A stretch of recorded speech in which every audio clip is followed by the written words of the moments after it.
Tonight on the Vince Dao Show, we will be reacting to and giving you my thoughts on the whole Jordan Neely situation in New York City.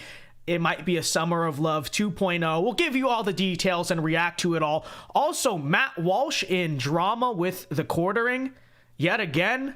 Yeah, that's tonight on the Vince Dao Show. Stay tuned.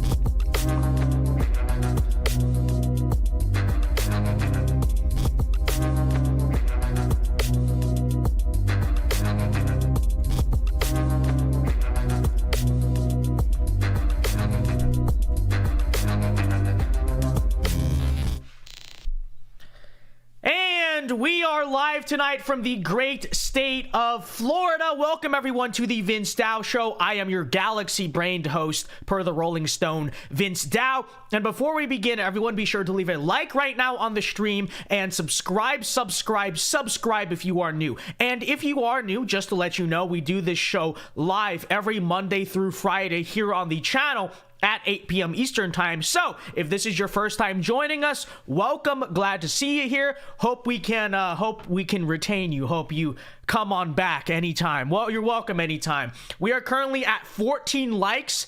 What are we doing, chat? Let's get the stream to 50 likes. And if you want to support the show as usual, or you have a question or comment that you want read or answered, feel free to send in a super chat. I will be checking the chats regularly throughout the night. I actually forgot to post the Streamlabs link, so we can just do YouTube for tonight, or I might do it in between segments. But again, if you do want to support the show and you have questions or comments that you want me to reply to, all of that, we do our Q&A portion at the end. So feel free to super chat to support the show. Anyways, really quickly, while we wait for people to kind of pour in here, before we actually formally start the show, just a very quick rant. I was at the supermarket. I hope you guys are having a good day. I was at the supermarket a few hours ago. I was at Publix, and you know, let me just say, I'm getting incredibly tired of going to the store and literally nothing I want being on the shelf. Okay, I get it. Let's go, Brandon. Yeah, Joe Biden sucks, all this stuff. It's not a political thing for me anymore. It's really not. It's beyond the point of a minor inconvenience, okay? I went to Publix today, and you might be, and maybe it's just where I live. I don't know. Maybe it's my little college town, but there's two Publixes near where I live. There's the little one, like the one close to the campus. That's the convenience one. I didn't do that. I drove all the way to the big, large, Publix with a lot of selection for the sake of selection. I go there. There's not like a single good steak on the shelf. There's literally not a single good one. Okay. It's all like super expensive ribeyes or just like flank, it's barely even meat. Like, none of the normal stuff I buy was there. I couldn't find a dang muscle milk to save my life. The whole thing. Okay, so anyways, you guys know the story. We get it. I'm preaching to the choir, but I'm serious about this. It's seriously getting on my nerves. I don't know if it's like that for you guys, but I swear the last several times I've been to the supermarket, I can never find anything I want. It's all empty. It's all off the shelf. And again, maybe it's a small town thing. I have no idea. But anyways, let's get into the actual show tonight. Let me check the time. Yeah, that's right. It's the Hour of Dao. What hour did you think it was? Let's get into the show tonight, ladies and gentlemen. Well, I want to open tonight by giving my thoughts on this whole Jordan Neely situation that the left is protesting tonight. It very well could turn into George Floyd 2.0. In fact, we are nearing the 3-year anniversary of George Floyd. So I want to give you kind of the rundown. We'll talk about the entire thing. I'm sure most of you guys have heard about it, but maybe if not, maybe if you've not been on Twitter or whatever the last few hours, let me kind of give you the breakdown of the situation. Now, just disclaimer here, I really do wish I could just show you the pictures and the video so that way we could have the context and you can fully see what I'm talking about. But I will say, YouTube has its graphic content policies.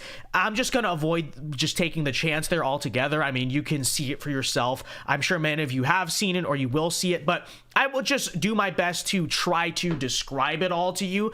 So let's explain kind of what happened here and what all the racial activists are up in arms about. So I don't know if you've ever been to New York City. I don't know if you've ever been on a New York City subway. I honestly hope that you have had the privilege of not having to do that.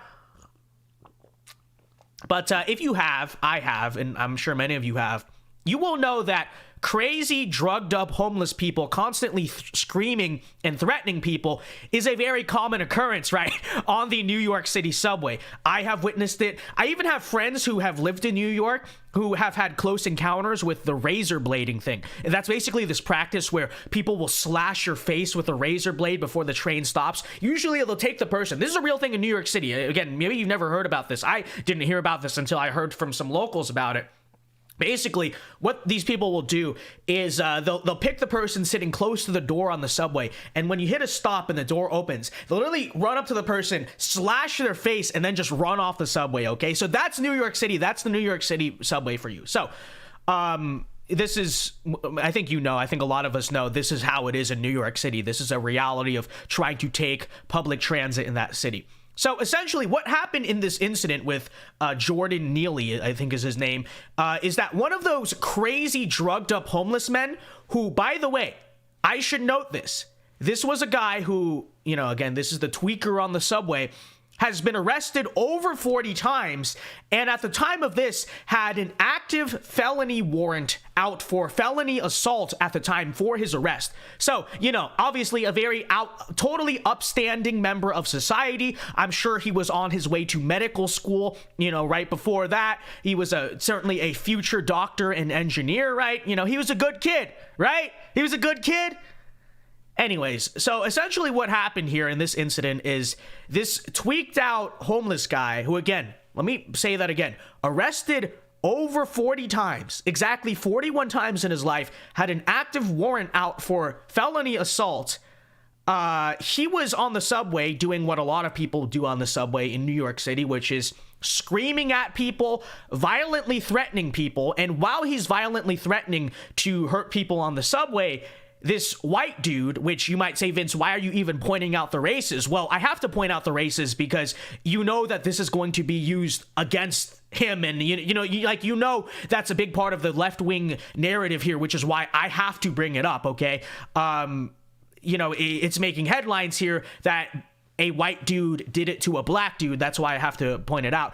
So basically what happens is this white dude, this white bystander, tries to subdue the tweaked out homeless guy. He basically chokes him out, right? He puts him in a chokehold. The guy is kind of like flailing. He passes out. And then it turned out in the end, I don't think that it was intentional or, for the record, even if that's what killed him, but it turns out in the end that the homeless guy ended up dying, right? He ended up dying. And I'm not going to say yet dying as a result of the chokehold. Again, that could be true, but it could also be true. I'm just saying it could also be true that he was tweaked out on drugs and it was a combination of the two, George Floyd type of thing. I don't know, but we saw what happened the last time this whole thing. The guy's drugged out of his mind. But anyways, kind of with that context here, let me read for you just straight from the New York Post article so you can get an idea of what happened here, and then I'll give you my thoughts, okay?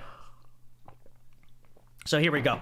Dramatic new video shows a strap hanger, I don't even know what that means, taking matters into his own hands, pinning down an unhinged man in a deadly incident at a Manhattan subway station this week.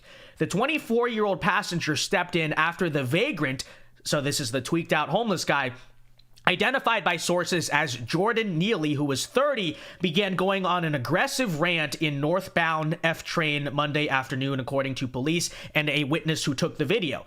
And an independent freelance journalist said, he starts to make a speech. He started screaming in an aggressive manner, Vasquez told the Post. He said that he had no food, he had no drink, that he was tired, and that he doesn't care if he goes to jail. He started screaming all these things. He took off his jacket, a black jacket that he had, and then threw it on the ground. Again, this is what these crazy tweaked out homeless guy is saying. And apparently, that's when the strap hanger came up behind Neely and took him to the ground in a chokehold, keeping him there for 15 minutes, Vasquez said. The approximately 3.5 minute long video, which again, I can't play on YouTube for graphic content purposes, but the approximately 3.5 long video shot by Vasquez shows the blonde subway rider lying on the floor of the train with his arm wrapped around the man's neck. The train was stopped when the doors opened, blah, blah, blah. The conductor had called 911. And, I know a lot of people are bringing up why keep him there for 15 minutes. Well, I would also ask the question, why did it take responders 15 minutes to get there? It's a subway station. You would think, that wouldn't be such a hard thing to do. But anyways, there you have it. There's basically the incident that happened here. This crazy homeless guy is running around on the train, threatening people, right? Screaming at people. And the moment he takes off his jacket, he throws his jacket on the ground, which what do people normally do that before? Yeah, when they're about to throw hands, when they're about to start fighting. Okay. This is the case.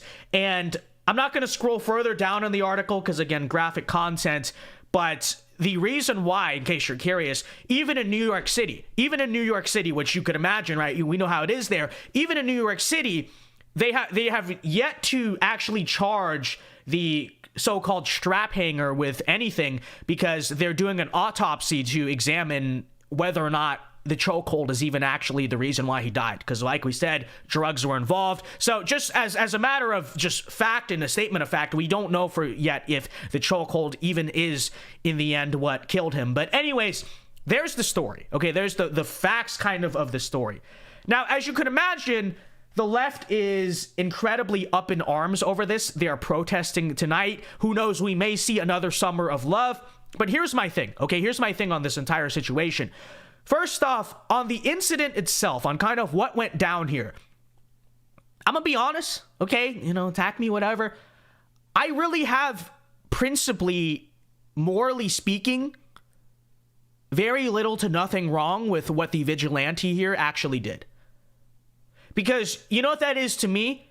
That's a classic case of FAFO. Do you guys know what that stands for? FAFO? If people in chat can, kind of explain what that stands for.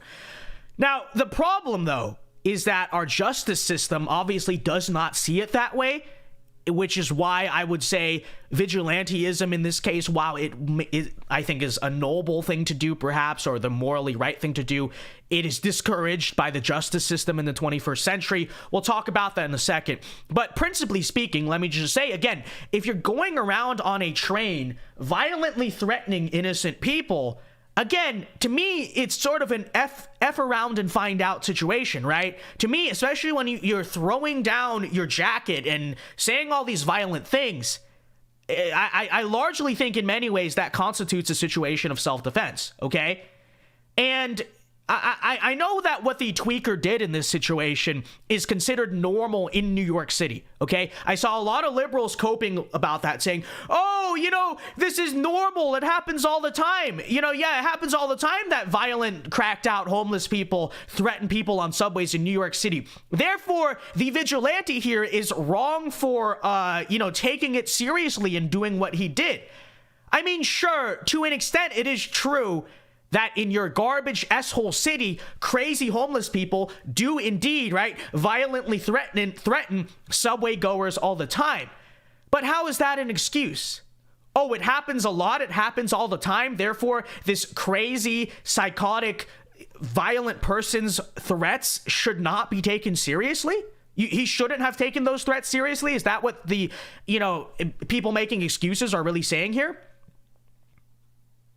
Because you can say that. You can say, oh, it happens all the time. Threats happen all the time. Why are you taking this homeless guy seriously? But you know what else happens a lot on New York City subways? Violence. Actual violence, you fugazi. Okay, that's what happens a lot in New York City. Yeah. What also happens a lot, and you see it in the videos, you see it when people get pushed into subways and all this stuff, all the fights that break out on the F train in Manhattan.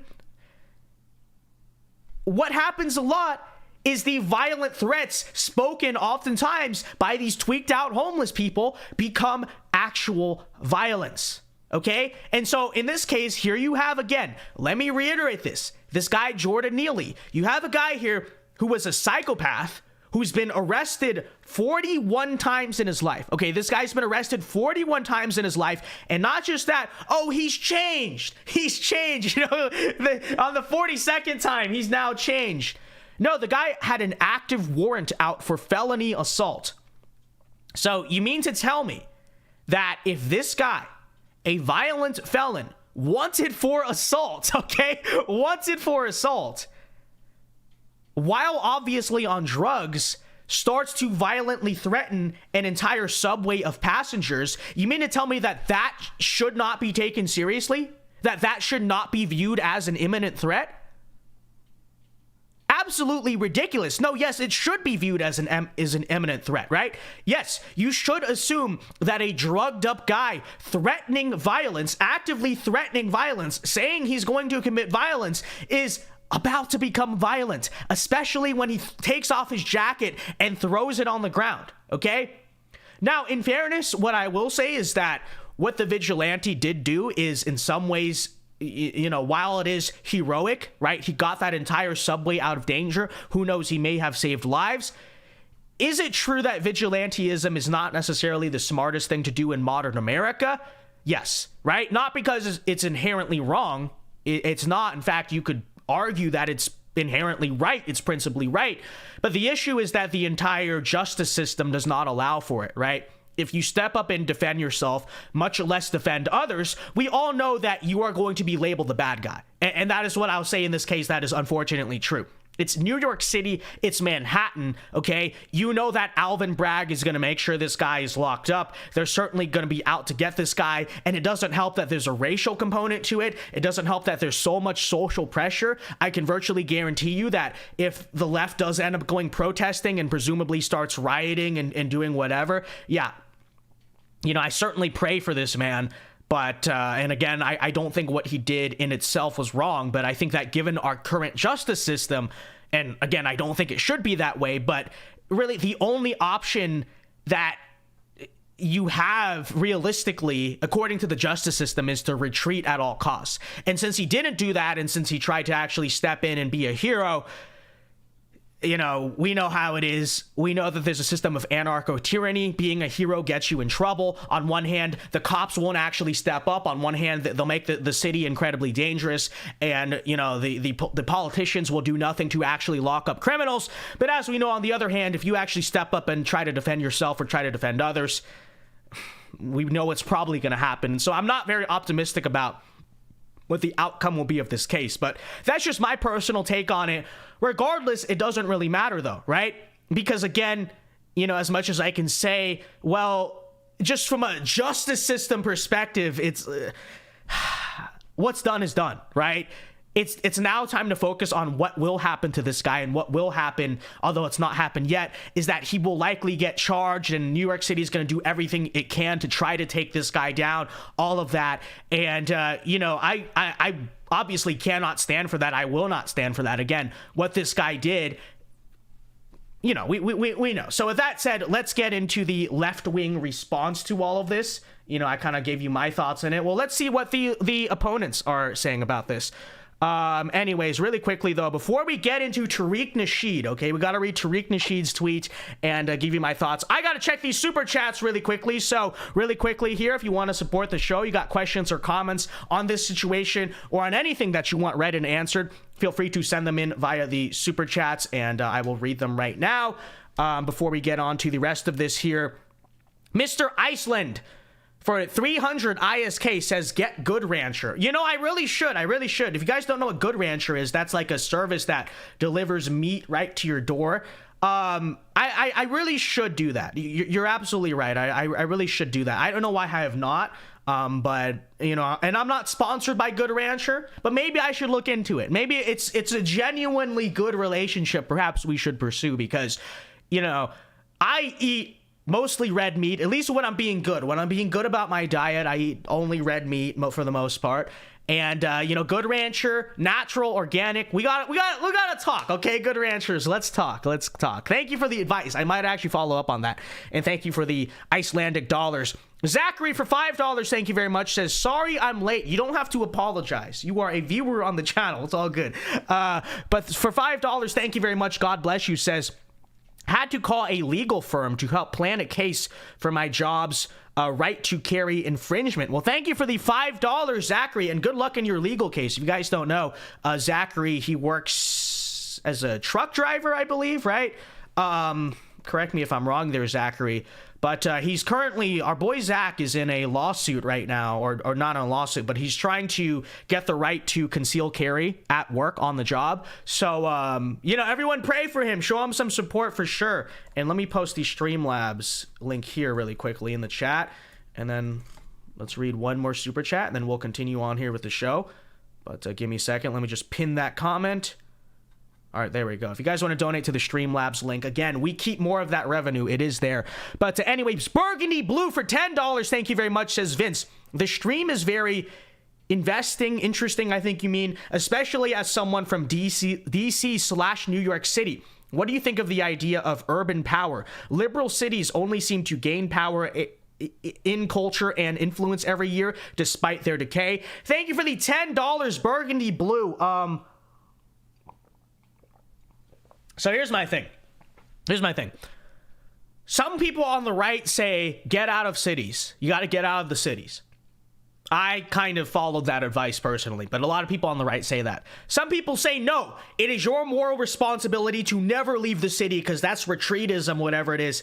My take on the cities and sort of the entire urban issue is that, yes, it is actually not a good thing for our nation's most historic cities to just totally decline. Because believe it or not, New York City used to be a decent place to be. Detroit, believe it or not, used to be a nice place to be. A lot of our cities in this country at the apex of our civilization actually were quite nice places. And so I do think, yes, you are correct. Or I don't know, you weren't saying it. But anyways, it is correct, it is true that in order to truly reclaim our civilization, at some point we have to reclaim the American city, right? Because when people think of a civilization, when you think of Rome, do you think of the rural Roman farmland, or you think of Rome? And do you think of Constantinople? Exactly, right? These cities ultimately are the peak. They're kind of the accomplishment of a civilization. No civilization that does not have good cities and nice cities truly is a succeeding one. And so, my whole thing on it, though, is this. It is not realistic. It's not enough to simply say, oh, if you move out of the cities, you're retreating. Because it's like, yeah, I guess to an extent you are retreating, but also you're trying to, I don't know, raise a family without them getting shot at. And so really my thing is that I think that we do need to clean up our cities, but it needs to be a political thing. It needs to be a governmental thing. Like, we need to send National Guard, whatever it is, into the city and just use them and have them go and take order there. That's kind of my take on it. And it's not enough to simply tell ordinary conservatives out there, oh, you don't retreat, don't leave the city. Yeah, but like, okay, Republican Party, okay, conservative thinker, whatever, but like, what are you doing? What are you actually doing to keep these people safe, right? So what needs to happen is we need to send in power to clean up the city, and then when the city is actually a safe place to be, then I think there's something noble about the new manifest destiny. Hey, everyone move into these cities, reclaim them, let's make our cities great again. But I think that's impossible without actually having government come in to stop all this crime and do something about it. So that's kind of my thoughts on the urbanization question. Thank you for the $10, Burgundy Blue. And if you want to super chat the show, you got questions or comments that you want me to read and answer, feel free to send them in. But with that said, ladies and gentlemen, let's get on with the show here tonight.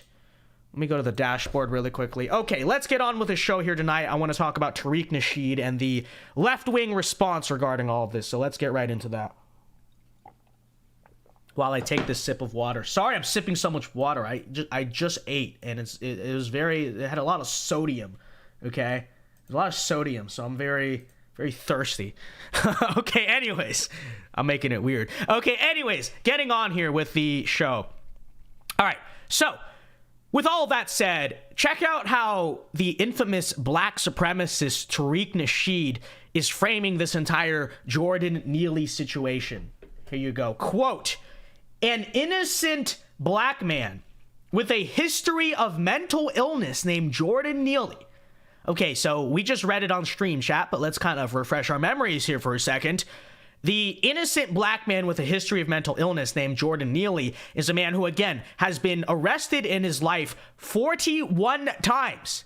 He's been arrested 41 times, and currently, at the time of this, had a warrant out for felony assault. And it's not just like some random vigilante saw him and was like, you have a warrant out for your arrest. No, the reason this all happened is because he was violently threatening people on the subway. Okay, so again, let me just make that clear. This is the innocent black man named Jordan Neely, a violent felon who was arrested 41 times and, again, was threatening people on the subway, literally in the presence of this. But anyways. And murdered by a suspected white supremacist who the police refused to charge. Okay, again, the police refused to charge him because they have not actually done the autopsy here. But anyway, and again, it is actually legitimately a real possibility that the reason why this all happened, why he died, is because he was so drugged out. But anyways, and the white media is protecting, because yeah, that's what, okay. This culture of anti-black racism where suspected white supremacists are allowed to live out their Bernard Goetz, Charles Bronson death wish fantasies of murdering black people with impunity will not be tolerated. Okay. So again, to reiterate, the innocent black man, again, not so innocent here. And the rest of this, the police refused to charge. Yeah, it's New York City, Tariq Nasheed. I don't exactly think if he's not been charged, I don't exactly think that's because there's this white justice system here that's, you know, protecting him. I don't think that's the reason. But, you know, anyways, very unhinged. But it's not a white supremacist police department. But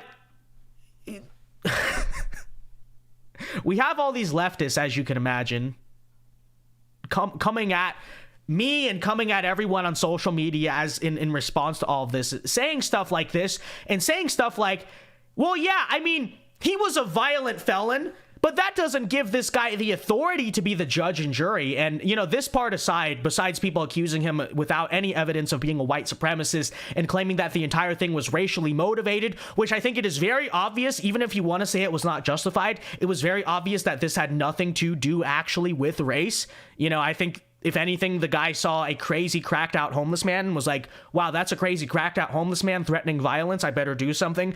But, you know, anyways.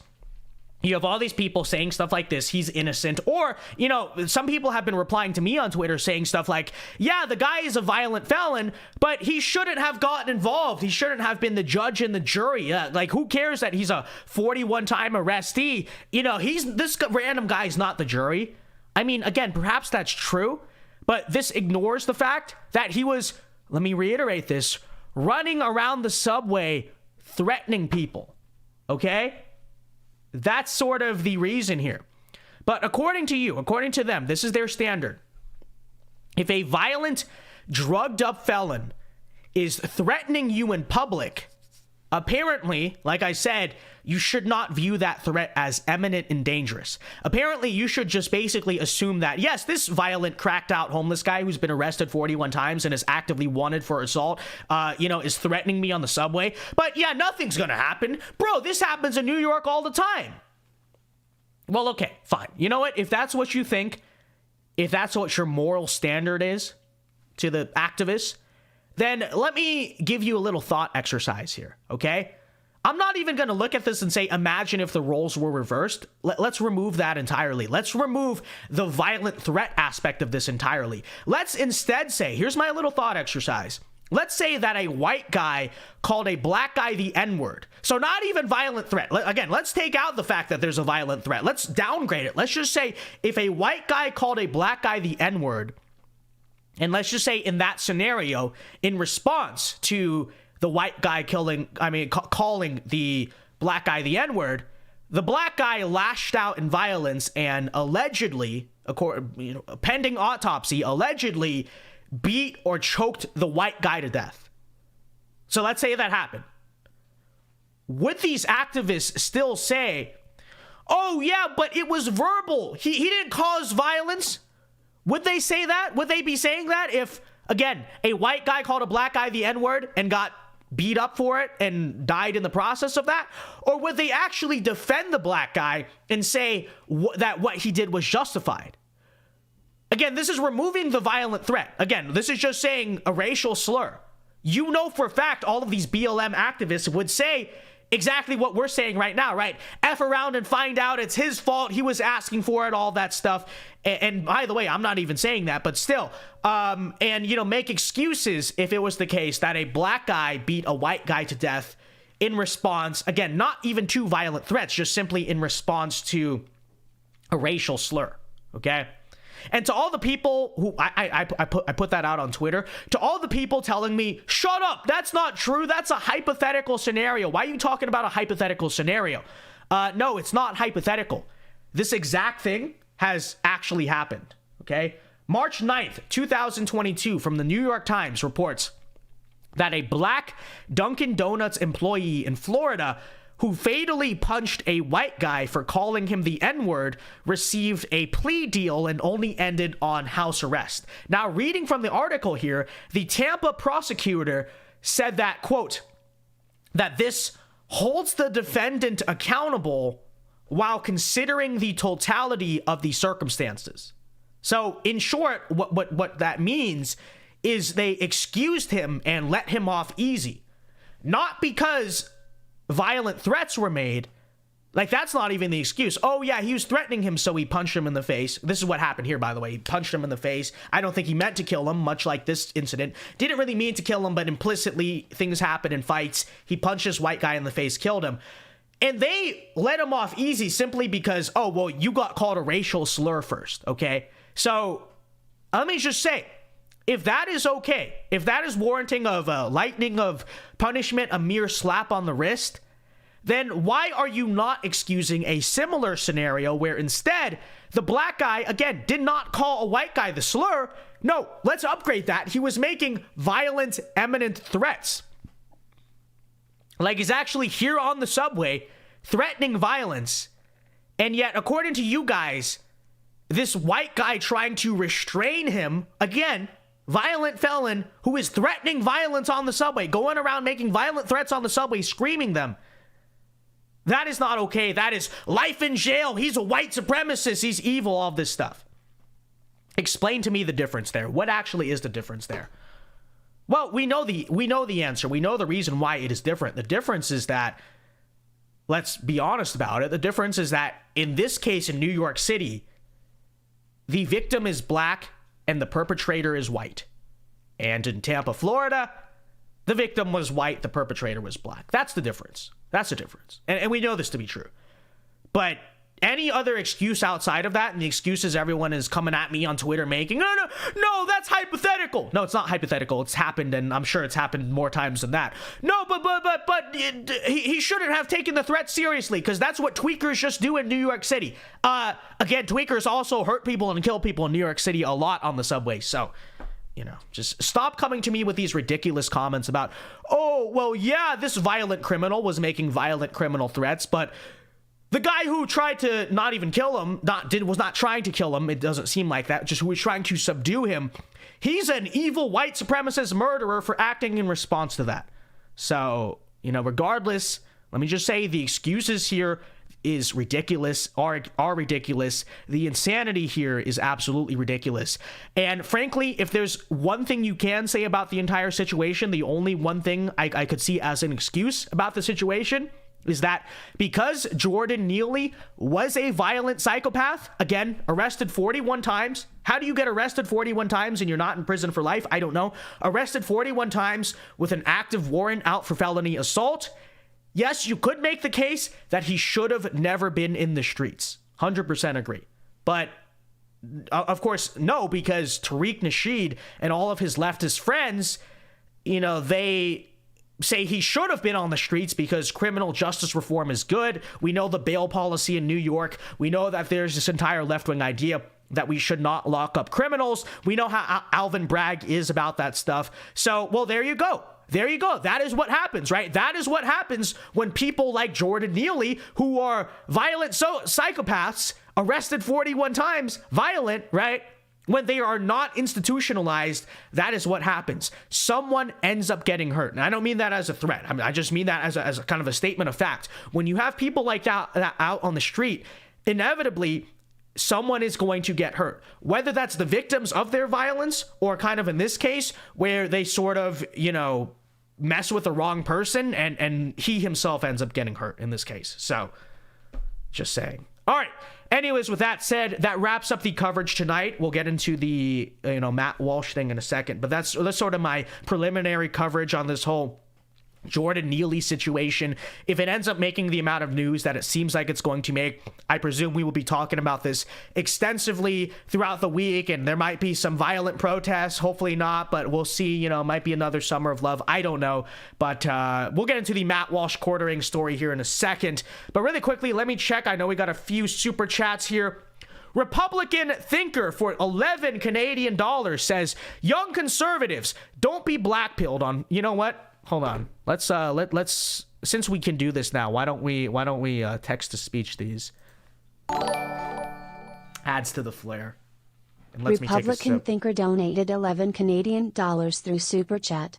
Young conservatives, don't be blackpilled on finding a GF. You can find a girl, girlfriend. Just don't settle. You don't want your future wife to push lefty agendas on your kids. Thank you for the 11 Canadian dollars, Republican thinker.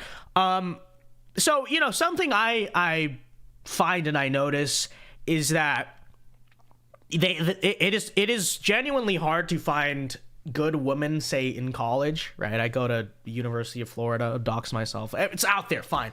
So I go to a big, like, Southern SEC school, so it's like, yeah, a lot of the girls here are just your normal sorority blank or whatever. But, there genuinely are a lot of good conservative women around in the country, conservative young women around in the country who want the exact lifestyle you want. The issue obviously is finding them, and then once you find them, actually being someone that is appealing to them.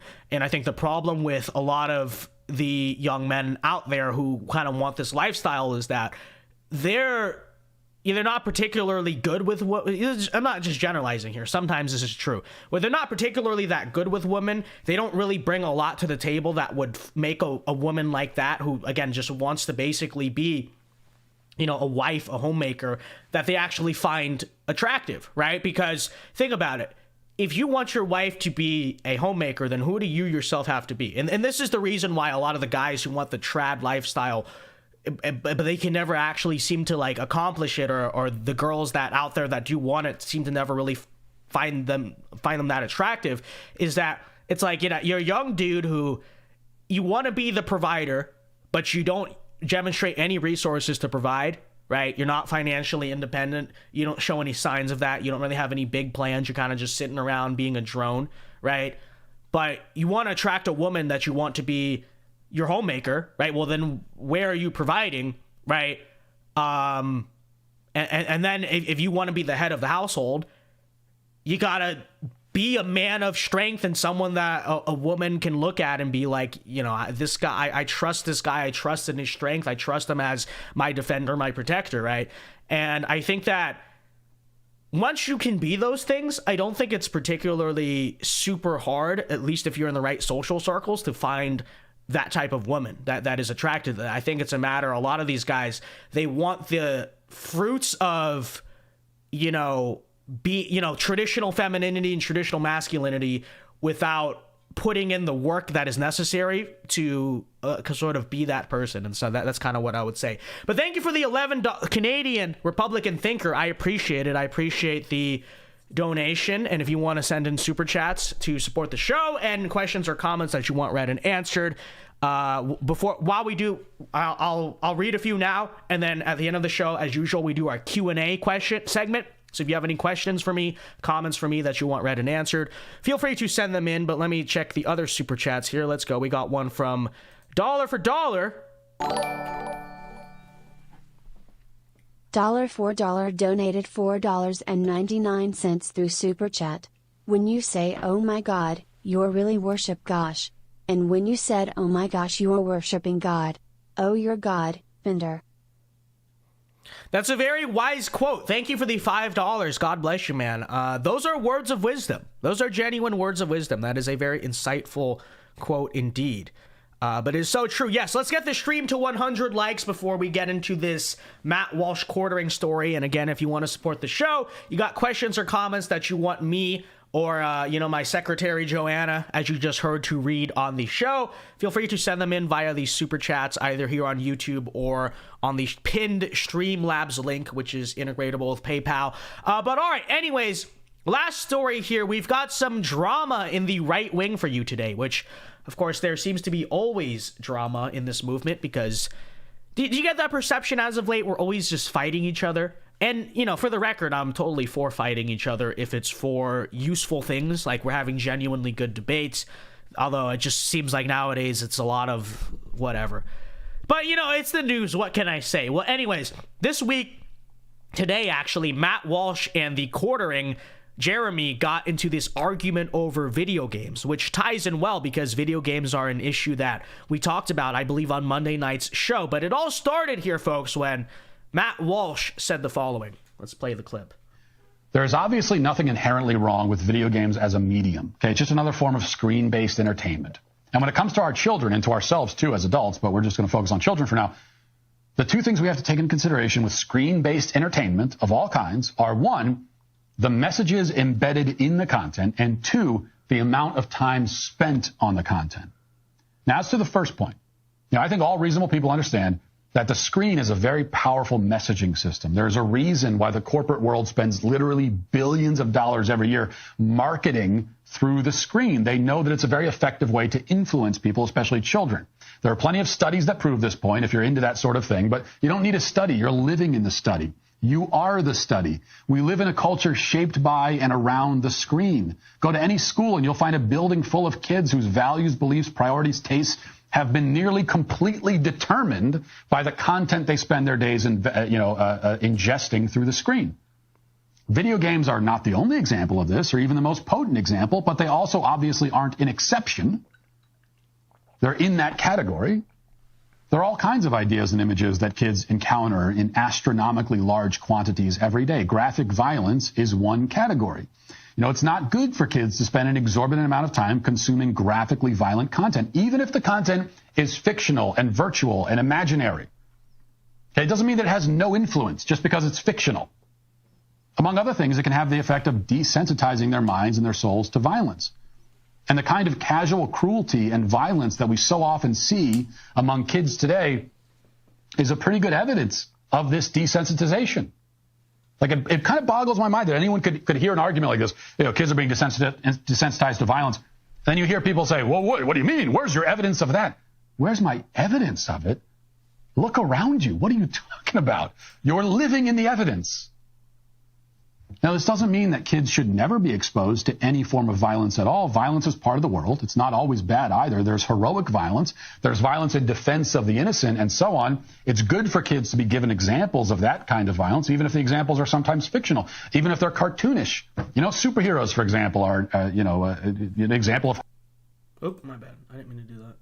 Oh, I know. That's the end of the clip. Okay, I thought I had paused it. Okay.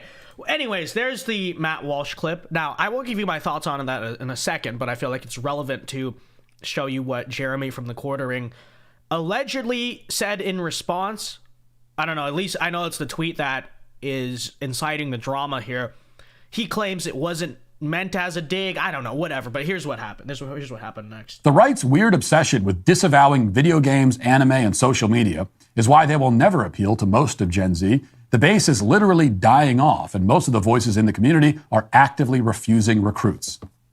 Well, with all due respect to Jeremy from the quartering, I think it's safe to say that I have recruited more people into conservatism than he ever has or ever will. I do sometimes, I have to admit, get a little bit tired of hearing lectures on effectiveness from people who are far less effective. Now, here's what I will say. So, Jeremy from the quartering, I mean, I would not even call him a conservative. I don't think he even calls himself a conservative, for the record. So Matt Walsh is certainly correct. Matt Walsh is more effective at bringing new conservatives into this movement than the quartering, because again, the quartering is not even a conservative. And kind of on that front, it is frankly just completely strange and odd for a guy who arguably is not even right wing, definitely not a conservative, to kind of tell conservatives that, hey, you're not effective at bringing people into the movement. But anyways. Now, as for the take itself, as for the source of the drama itself, I think that Matt Walsh, generally speaking, is correct about this, right? The effect of screens, not just video games, but the effect of screens on our youth, on Gen Z, is absolutely, in my opinion, the reason why you see so many of the issues that you see. And I'll get into that in a second. Now, I will say, in fairness, that I do think that the video games are causing violence argument is a little bit exaggerated. I don't necessarily buy the idea that, oh, shooting people in, you know, some people, now I'm not saying Matt has said this, but I've heard people say stuff like this, like school shootings are happening because kids are playing Call of Duty. I don't really think that that's the kind of driving motive or reason why. I think that the vast majority of people who play games understand that it's a game and they're not actually going to beat GTA in real life, right? And just when you sit down and play a video game, do you even really get that? It's not even really hyper realistic. I don't know, whatever. But regardless, I think that is in itself splitting hairs, because it is absolutely true that the reason that video games, compounded with just social media and screens in general, are what is causing a lot of problems for our youth.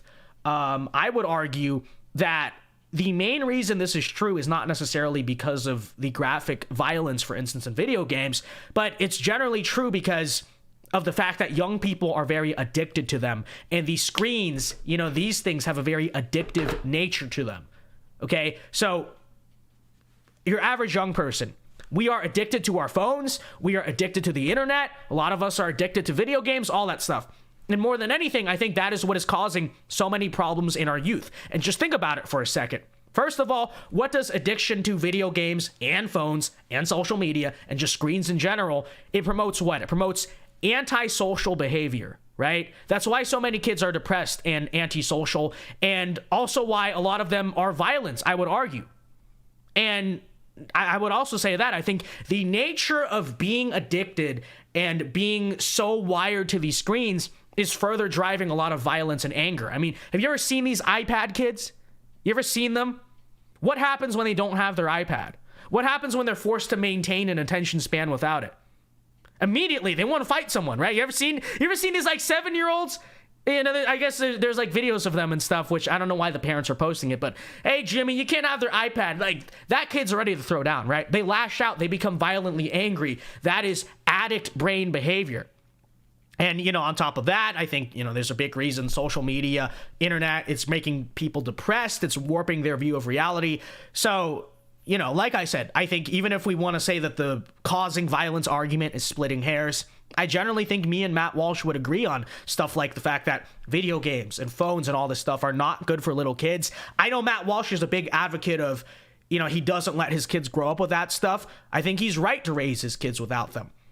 As for the drama with Jeremy, I'm not really here to get involved in it, and it's just whatever, right? But what I will say is that, so what Jeremy says, again, he says that the right's fixation, the conservative movement's fixation on stuff like, what did he say? Video games, anime, and social media is driving away young people or potential young people from the conservative movement. I fundamentally disagree. That is absolutely wrong, because those things, maybe anime. I mean, I like to make fun of anime and, make jokes about how, anime should be illegal, but in reality, whatever, it's just, it's kind of another form of entertainment. But you want to kind of narrow it down. Video games and social media and the internet and all that stuff, in large part, it is the reason why so many young people are depressed, okay? And deep down, a lot of young people know it, right? What dude out there doesn't feel at least slightly guilty about being addicted to porn? Right? At least, on the inside, a dude who's a chronic porn watcher. What dude who has that problem in his life is not at least a little bit slightly like, yeah, this probably isn't actually good for me, right?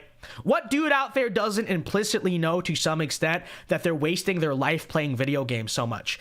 And how many young people, to some degree, in some way, are depressed because of the impacts of the internet or the impacts of social media? It's a lot of them. right? A lot of young people struggle with things like finding purpose in life and, mental health and all this stuff. The entire point, and what I'm getting at here, is that the entire point of conservatism is that it offers a moral purpose to people who have none, right? It looks at a broken world like ours and said, here is the solution. Here is the purpose. Hey, young men, do you feel like a drone glued to your screen all the time? Do you feel like you're not really living for anything? Do you feel like there's something missing? There's something hollow about your life? Well, maybe, and then, here's the conservative message. Here's how you can fill that void and create purpose in your life and give yourself some degree of drive, right? And, so yes, to an extent, while I understand that, I guess maybe what Jeremy's trying to get at is that a lot of the times, sure, it comes off as old people just lecturing about that dang phone is, whatever.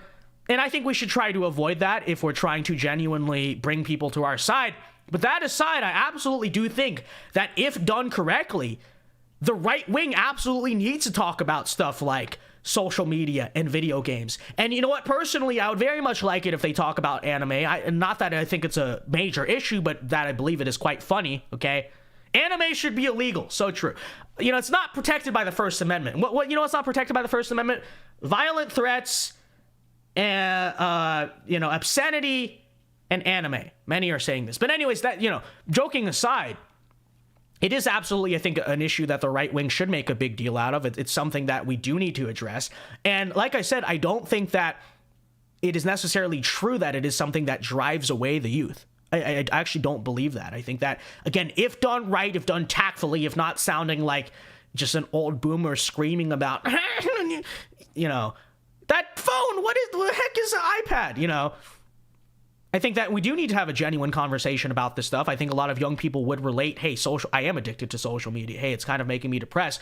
And I do think it is something that, again, if done correctly, which is asking the conservative movement to do a lot, can actually bring a lot of young people into the right, not drive them away.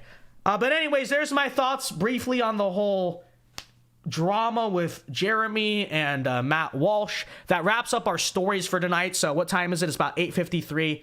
Okay, we're probably going to go a little past 9. We'll do super chats until about 9:03, 9:05, and then we'll call it a night. So yeah, we are open here for the next 10 minutes. You got questions or comments you want read or answered from me, feel free to send them in via the super chats, either here on YouTube, or if you want me, let's make it about you. It's about you. If you don't want to give 30% of the money to YouTube, feel free to donate at the Streamlabs link pinned right here. In the live chat. It's at the top of the live chat, the pinned comment. But all right, let's get caught up here on the super chats, ladies and gentlemen. Let's see, where did we leave off here? All right, MK Jurges says, for $5, thank you very much, God bless you, says, don't go to college to find a wife. You'll find her at church. It's where I found my husband 21 years ago. Thank you for the $5, MK.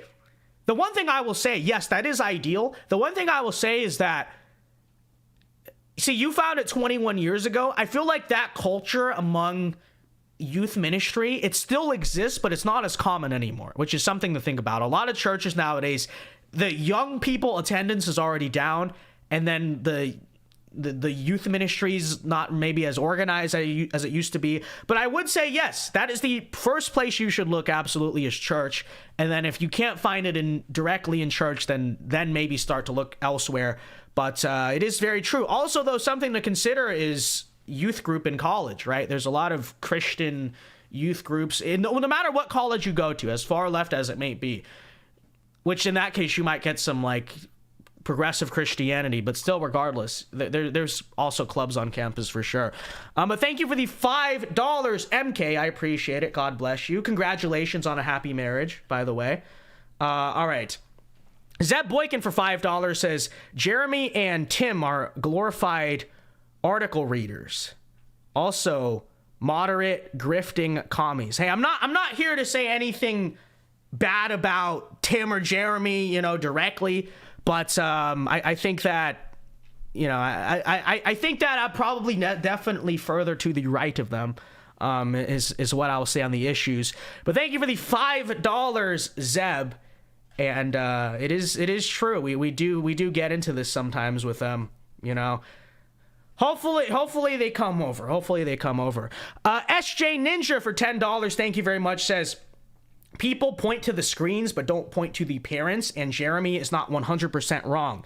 You need to meet people in the middle. Instead, they feel cut off from the start. Well, thank you for the $10, NJ Ninja. I appreciate it. That is, though, okay, let me be clear. That's why I said that we need to approach it in a way that is actually tactful and is not just, again, it doesn't sound like old people screaming about the youths, right? I did say, I'm not saying that it's always kind of perfect on our part. Yes, there are a lot of just right-wingers out there that come off to young people as just like angry old people. But I do think especially a lot of younger conservatives have done quite a good job of saying, hey, here's why what you're doing is destructive for your mind, destructive for your brain. Now, pointing to the screens versus pointing to the parents, it is absolutely true that the parents should, you know, get involved and try to parent their kids in the right way and not have them be glued to the screen and all that stuff. But isn't that part of what our movement is trying to do, right? Is not just tell kids about that stuff, but also tell parents you need to keep this stuff away from your kids. So, you know, yes, it is true that the parents need to get involved here, but that's also why we're trying to, at the same time, to an extent, tell parents out there. I mean, there are parents and stuff that watch this content and stuff, also kind of tell them the same type of stuff, right?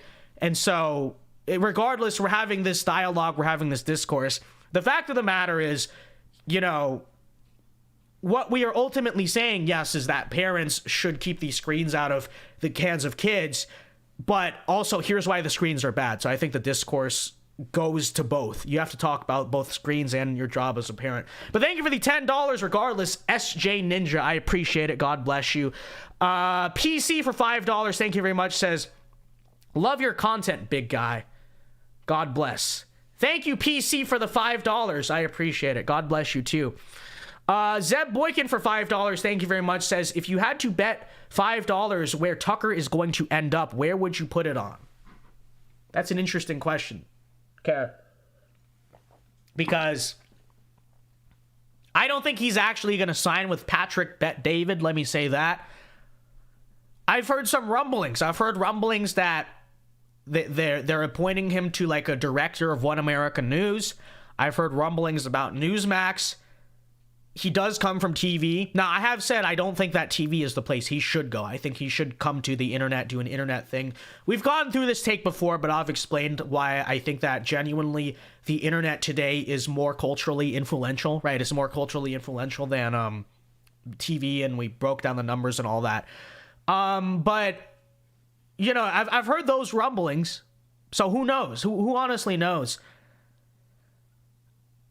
Some might say, oh, the Daily Wire seems like an obvious bet, but also at the same time, doesn't just seem, I don't know, just to an extent, it seems like too good to be true to a degree, in the sense that the amount of monopolization that would give one company in the right wing, you know, like they would have basically everyone who's currently relevant, or, you know, not entirely everyone who's relevant, but you know what I mean. So, I don't know. Who knows on that front? So, if I had to bet $5... If I had to bet $5, I would say Tucker starts his own podcast, and then it turns into his own company. That's probably what I would bet the $5 on. But it's really hard to say. It's really hard to say. There's a lot of possibilities. Because I just don't want to have to bet on him going to another TV thing. I don't think that's the professionally smart thing. But anyways, thank you for the $5, Zeb Boykin. Burgundy Blue for $10. Thank you very much. Says, read my comment underneath. Thank you for the $10. Okay, let's take a look. Where's your comment underneath? I don't see your comment underneath. Burgundy, where's the comment? I don't see the comment. Let me know. Let me know in the chat.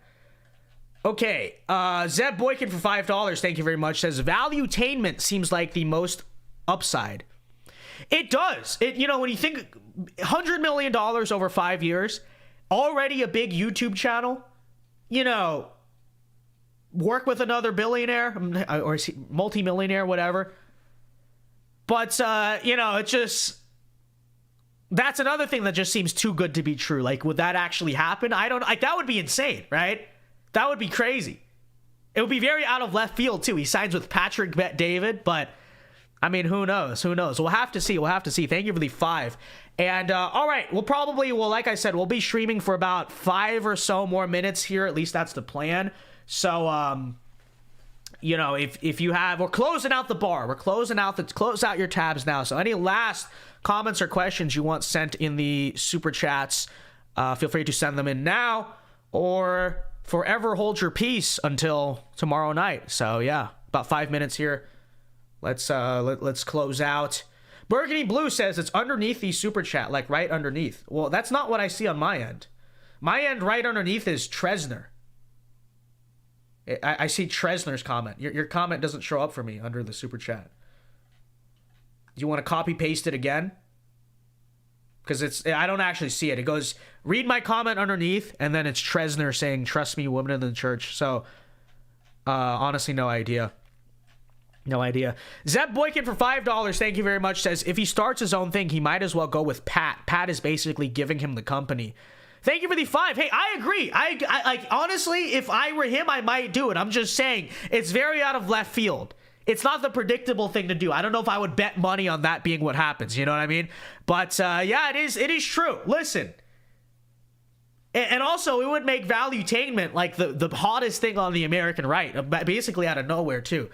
I mean, it's a big YouTube channel, obviously, but it's a lot of like financial advice, kind of personal advice, sort of self-help manosphere stuff. So, yeah, I mean, it would be insane to say the least.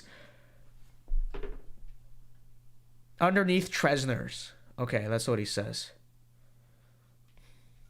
I literally don't see a single comment. I see then Tresner, then Zeb, then Abby.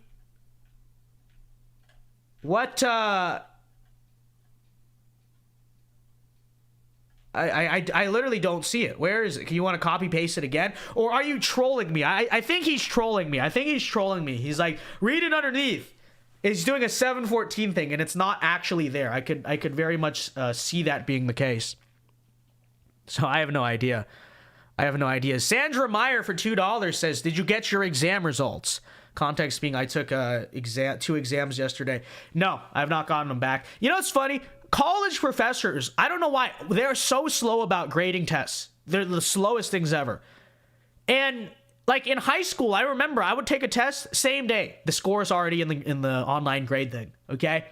Whereas these professors, most of the time, all they have to do is have a Scantron. Also, they have TAs, right? None of my high school teachers had TAs.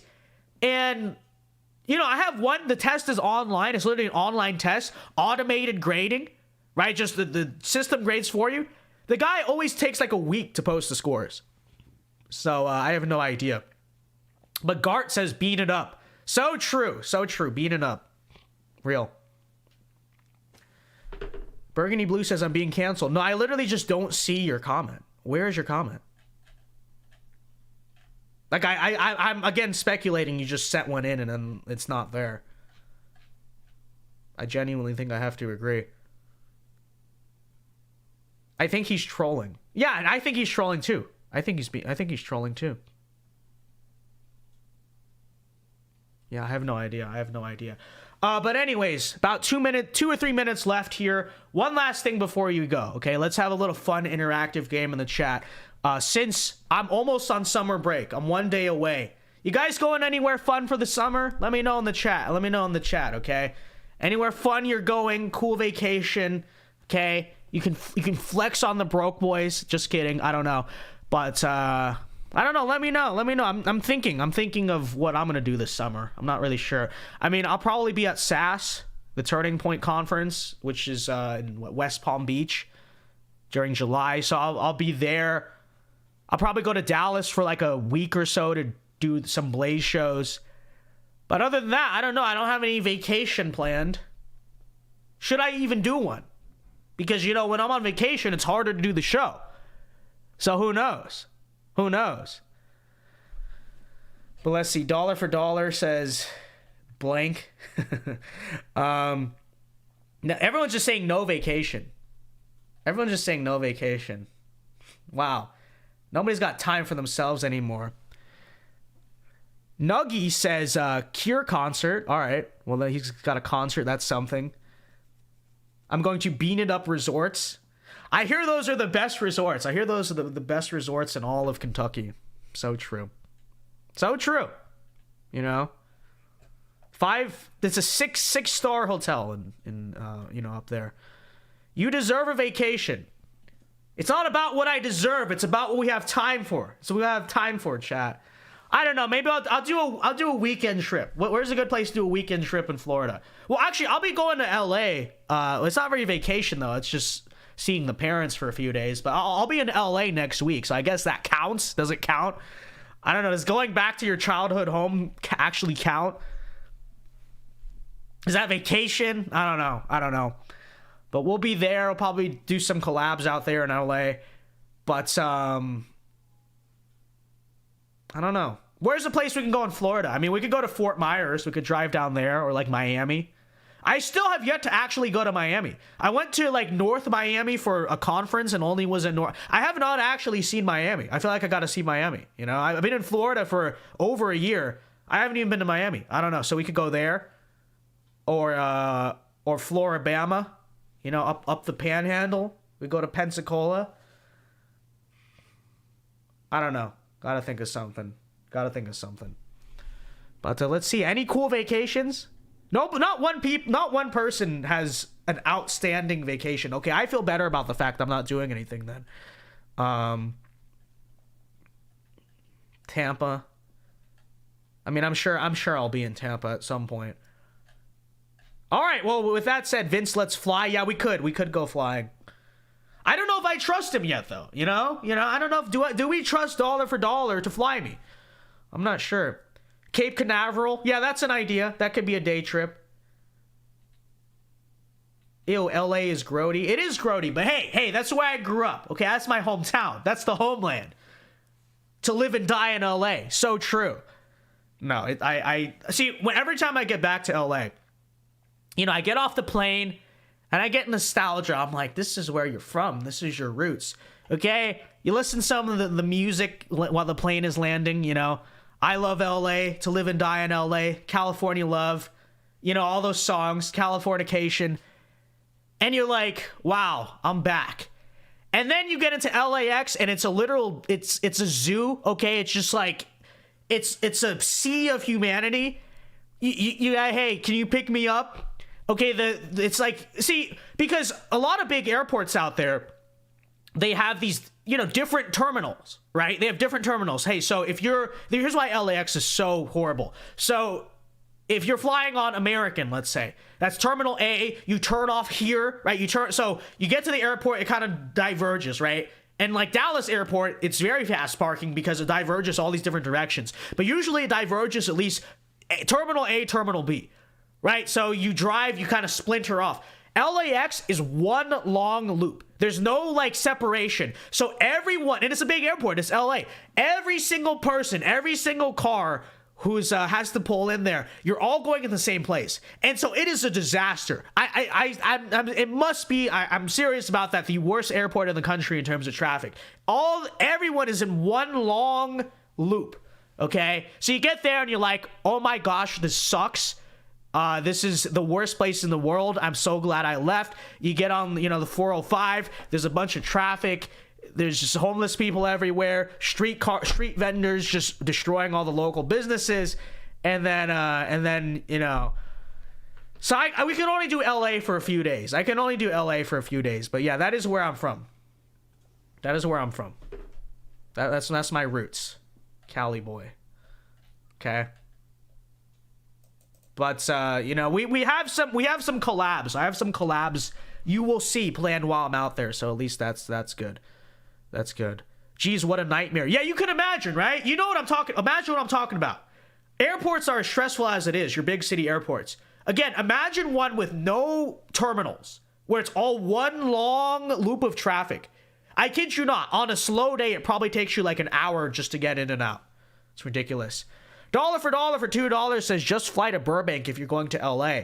Well, that is true, but the problem with Burbank is I'd have to take like 3 layovers, and it's expensive, you know? It's expensive, all right? We get decent super chat money some nights, but we don't have the money for that, okay? I don't have the money for that to do the Burbank route, okay? So I'm still a brokey in that regard. You know, we don't have the private jet yet. But all right, guys, with that said, if there are no more super chats for the night, thank you to everyone who donated. Let me check Streamlabs, make sure there's nothing on there. I don't think there is. Okay, I think we're all caught up here. All right, well, with that said, thank you to everyone who tuned in tonight. We'll be live as usual tomorrow night, Thursday. Tomorrow's Thursday, right? I'm losing track of the days. Thursday at 8 p.m. Eastern time, so be sure to join us for the show tomorrow. We probably will also do a members block tomorrow, so be sure to join us for that. And all right, guys, well, everyone have a very good night. Sleep well. See you tomorrow at 8 p.m. Eastern time. Alpha moves only. God bless. Everyone have a very good night, and peace.